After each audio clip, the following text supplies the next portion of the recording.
generator in human design, you know that your strategy is to wait to respond before you do something. And what that means is that you are waiting for your gut, which rules your chart, to tell you whether you're excited by something or not excited by something before choosing to do it.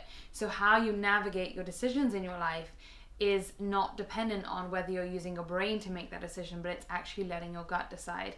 And with your gut, it's about waiting until it's had that expansive response, that hell yes, or yes, I want that, or that lack of that, basically, that will tell you that that's maybe not a good idea. So living your design as a generator is really allowing your gut to take the lead and wait to respond before you do something.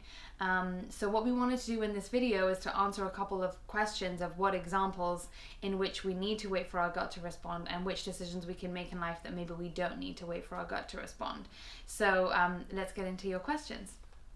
Do I need to wait for my gut to respond in order to try a new healing wellness modality or sign up for courses or workshops? Yes, so the first thing you want to do is to really differentiate whether that has come from your mind, in the sense that your mind has told you that you should do a course because that will help you get X, Y, and Z, or whether it's a good idea to do this course because everyone else is doing it, or whatever it is. What is it that you think the course might give you? Because if you can answer that, then that means that your mind is taking over that decision. If, for example, you have wanted to do a course for such a long time and it's something that you can't stop thinking about, and then the universe puts one on your path and you have a physical gut response to that, of that's the one I want to do, or yes, I want to do that specific one, then that's how it comes from the gut.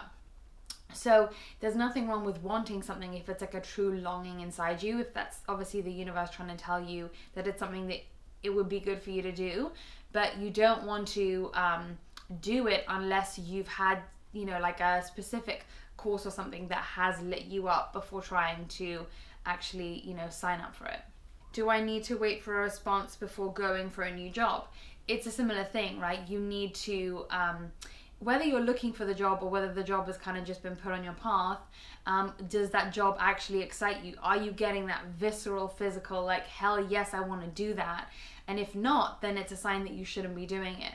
So, waiting for a gut response is basically, it's not really like waiting for an invitation for projectors, because you can proactively go out there and look at things, you can search, you can sign up for stuff, but only if you get that response first, if your body telling you that it's something that you want to do. It's like you wait for the excitement towards something to build before you go after and get that thing. Once you've had the excitement, then of course you can go and reach out to somebody, you can go start a whatever it is, you can make stuff happen, but only if you've had that response first within you. Do I need to wait for a response before leaving the job that leaves me drained and uninspired? No, you don't. Because if you're drained and you don't have energy, that is a sign that you're not listening to your gut, that your gut isn't really sort of like leading the charge in terms of your body. Because the surefire way to know that you are not letting your gut make your decisions is if you're tired. Because with a generator, when they're excited, when they're doing stuff that they love, it actually gives them more energy. So the very, very sign that you are drained and uninspired is a sign that that isn't the right job for you, because it's not lighting you up, and therefore definitely need to leave. Commit to trying a new hobby, routine, business, etc.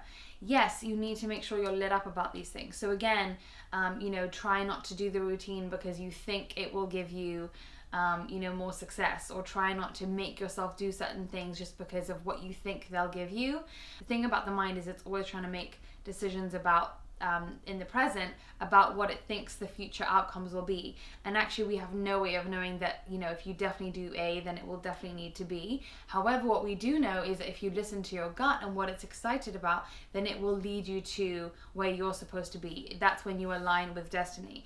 It's kind of an interesting concept, because we like to think that free will is one thing and then destiny is another, and they're not compatible.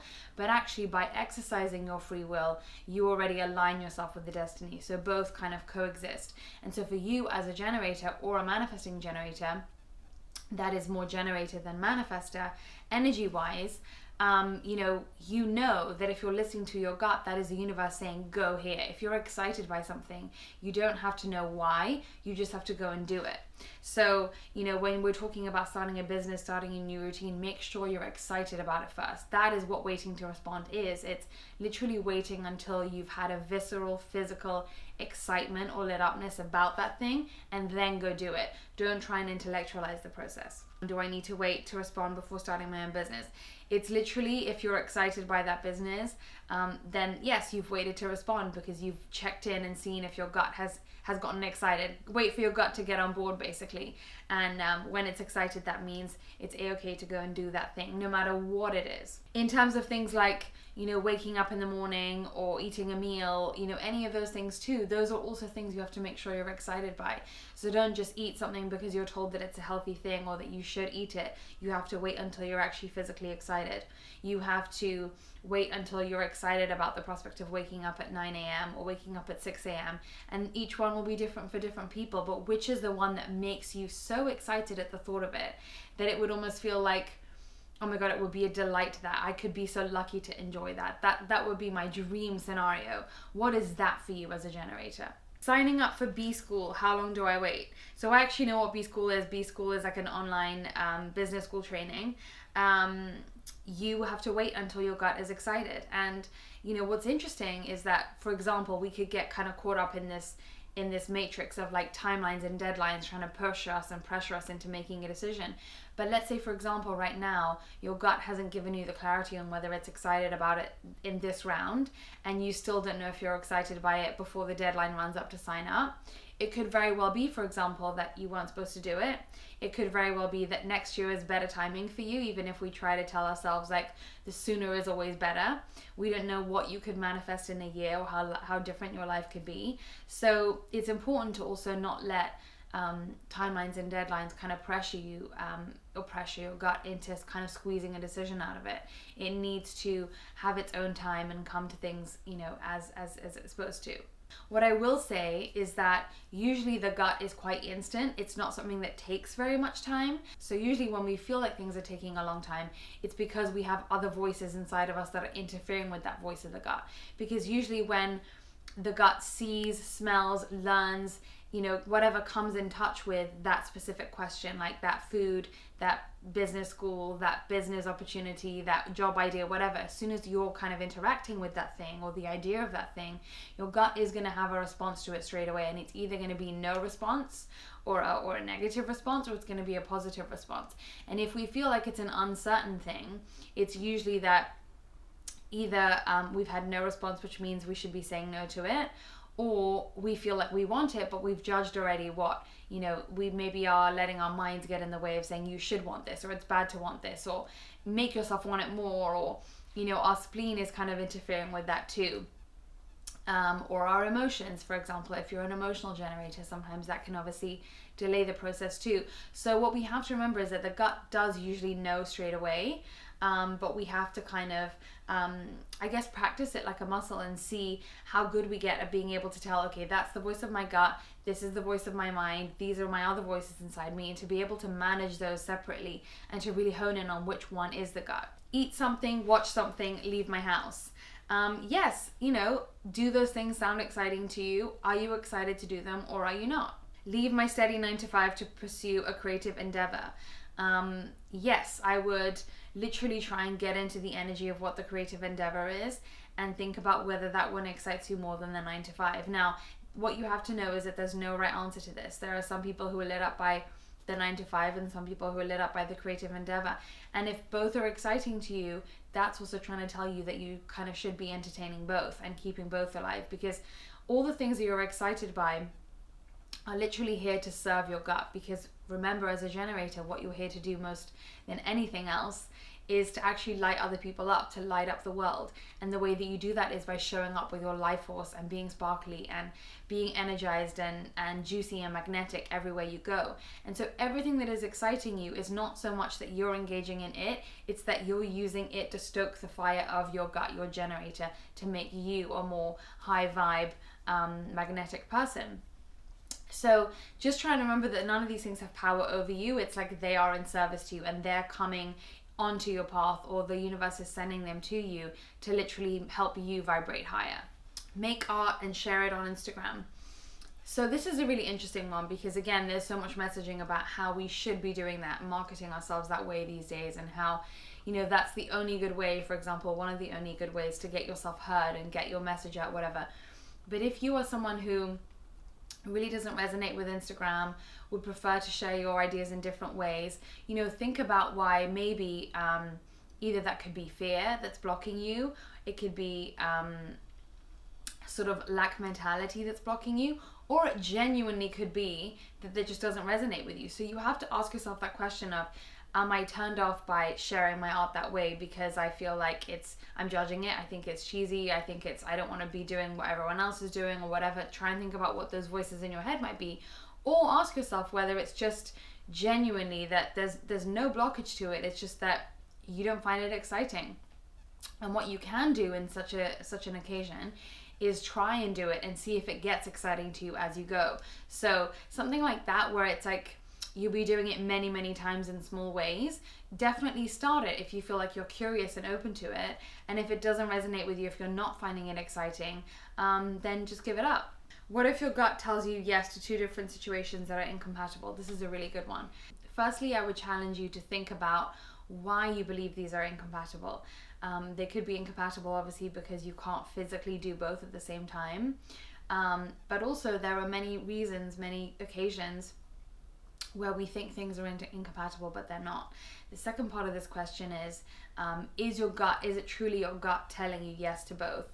Or is one of them or both of them maybe your mind? So this is the kind of self-inquiry that you have to engage in when we're thinking about something like that. Whenever things feel impossible, overwhelming to us about life, that's a really good time to start asking ourselves the questions of, hold on, who says that? Or why do I believe that? Or why don't I believe this is possible? Where's the lack kind of in me? Where's my conditioning kind of interfering in this? And the more honest you can get with yourself in an open and compassionate way, the easier it starts to become to really believe that, the scope of what's available to you is a lot broader than any of us believe it to be. Do I need to wait for a response before answering an exam question? So this is a really interesting one, because something like an exam question is part of a bigger thing, which is like, I would ask you, have you chosen to do the exam? Does doing the exam light you up in the sense of what it's going to get you? Is it working towards a goal that is exciting to you? So sometimes within the micro, when it's a set process, like literally it will give you an outcome of passing or not passing a test, we can just kind of say, okay, if we remember what the bigger picture is here, then yes, you have to answer a question, an exam question, and you don't have to wait for your gut to respond. The gut response is so much more for making personal decisions about where your life is going to go when you haven't engaged in something like that, where it's like, a finite amount of time, it's a finite process. Hopefully you use your gut to get into it in the first place. And then, you do what we all have to do, which is, stick things through and, carry things out to make your dreams happen. Now, on the other hand, if, the exam is something that you don't want to do, you're studying something that doesn't inspire you, you're studying something that used to inspire you but doesn't anymore, you feel depleted, you feel, unexcited by something, then definitely, quit while you're ahead and stop as soon as you can, because there is no joy or glory in finishing something out that no longer is exciting to you. And what's more, if you're engaging your energy in something that isn't exciting to you, it's a lot less easy for the universe to send you new opportunities that do light you up. So much of it is also becoming clear of things that don't light you up so that you can start to see the things that do. I have a podcast that I need guests on. How do I ask, or how do I proceed if I wait to respond? Simple. It's you ask people that you're excited to work with, ask people that you would love to talk to, ask people that you find intriguing and exciting and fascinating. Don't ask people that you just feel you should have on because they've been on loads of other podcasts, or don't do it the way that everybody else does. Don't be overly strategic about it. You know what I mean? Don't invite people on who just because they have a big following, or people who would bring you something good. Don't do it that way. Do it with genuinely people that are exciting to you, and see what happens. How do I know when to throw in the towel? This is a great question, because it's what we were saying before about leaving a job. When you feel that you are depleted as a generator, when you feel like you have no energy, that is a call basically to look at what in your life is no longer stoking that generator fire, what is no longer serving you with its energy, what's not giving you energy and inspiration, and joy and light anymore, because that's a state that we need you to be in all the time. So that is literally the clue from the universe, the sign that is helping you course correct, and basically to say that, take a look and cut all the things that are, sucking you dry. Do something I'm afraid to do. It depends what you mean by afraid to do. So let's say, for example, you're afraid of skydiving, but you actually really want to overcome the fear. Then the gut response is working to, am I excited about overcoming the fear? If it's something you're afraid to do because of conditioning, because of stuff that you've always been told, like lack mentality and not good enough and all that stuff, again, your mind, it's basically a sign that your mind is running the show so much that you can't actually even tune into the gut. So, you have to kind of like undo sometimes a lot of the mental conditioning, a lot of the stuff that, the mind is believing it has, dominion over, in order to even allow the gut to strengthen. And that, it's like you take it to the gym, it's like that muscle gets stronger and stronger the more you use it. So the more easy you're able to spot when the mind is interfering, the more you can then kind of like transfer that power over to your gut and have that gut really start to like, just be gentle with it, just ask it how it feels, and if it doesn't have an answer yet, it's fine. But it does take time to let the gut start to make the major life decisions. If we spent 20, 30, 40 years letting something else run the show. Try something new in order to get out of a constant circle of feeling tired and unenthusiastic.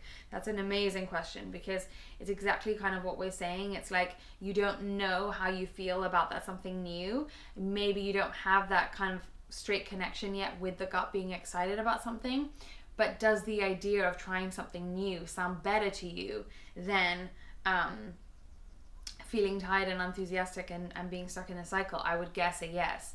And try to really wait until you feel that in your body rather than think it. It's almost like, do you feel, can you kind of really get in touch with that feeling of feeling more excited? Can you feel more, can you get in touch with that feeling of feeling more inspired and trying new things? Of course that's exciting to you. So yes, that's a sign that you should go and do it. Accept an invitation to an event or activity. Yes, does that activity or event excite you? If so, go for it. How do I actively search for a new job even though I have no clue what kind of job would bring me joy? So what's a really cool thing is that, remember, maybe you've heard me say this before, the gut only knows in yes or no's. So if you put that pressure on, that big question on the gut and say, what do you want? It's not going to know how to understand that. And for more on how to, how you operate as a generator, we have a Mastering Your Energy type course on our website, which I will link below. But basically, what you want to do is you want to refine the questions for your gut. You want to say to the gut, do I feel like, let's say for example, you're having a job search. You come across a job, a specific job, and you want to ask your gut, am I excited by this specific job? Yes or no? Do I want to do this job or this job? Which one sounds more exciting to me? You want to refine the questions and make them a lot smaller so the gut can actually digest and understand those. If you say to your gut, what do you want? It's never going to be able to tell you. But if you say, do you like this? Do you like this? What do you think about that? How do you like that? That's when the gut can start to respond to you. So go on a wide job search, cast the net really big, but then make sure that you're asking yourself as you go so that you're strengthening that gut muscle. Do you like the sound of this? Does this one sound better to you? This one I think I prefer than this one. Really getting to know your preferences. I always like to say with generators, it's like you have to take your preferences out to lunch. You have to get to know them again. You have to date yourself and see what you enjoy, because that is the route to self-mastery, is knowing how you work and knowing what you like. Address a medical condition. Gut says don't go to doctor, treat it naturally. Okay, so in theory, if that's truly what your gut is telling you, you would want to listen to that gut's advice. But because most of us have such a prevalence of having the mind take the lead, this is kind of it's a difficult one to discern, because the gut won't say to you, don't do this, don't do specifically this, do this instead. It's a very complex thing for the gut to say. The gut only deals with yes and no. So if you want to break it down, you want to ask your gut, does your gut, you make it two separate questions. Does your gut, do you think I should treat it naturally? Yes or no? Do you think I should also go to the doctor? Yes or no? And that might be an easier way to kind of figure out whether, again, is your mind telling you that you have to do one and not the other? Does it have to be a choice between the two? Or can you maybe do both? And, on top of that, is it your mind basically trying to say that, because, I don't know, we've heard stories of it's better to treat things naturally. Or you might also want to look at where is your mind maybe interfering in this, because you've heard stories of people healing naturally and you would rather have be that kind of a story, or whether you have judgment over people that heal by going to doctors or by doing both. Do you think that that's a weaker option? It's really okay, and it's more than normal to have this mind prevalence taking so much space inside of our energy, of our aura. They say it takes 7 years to decondition. I don't know about that, but I do know that undoing the prevalence of the mind does take such a long time. And so it's okay to forgive yourself, even if you've been deconditioning for 10 years, the mind is still going to try and creep in. And so, just be completely honest with yourself. And then, even if you're not strong enough to choose what you have seen your gut really wants to do, at least you've practiced, and at least you've gotten to know what your gut is telling you to do. And that is 90% of the work. The doing it is just the 10% at the end. And that gets easier and easier with time as you practice it.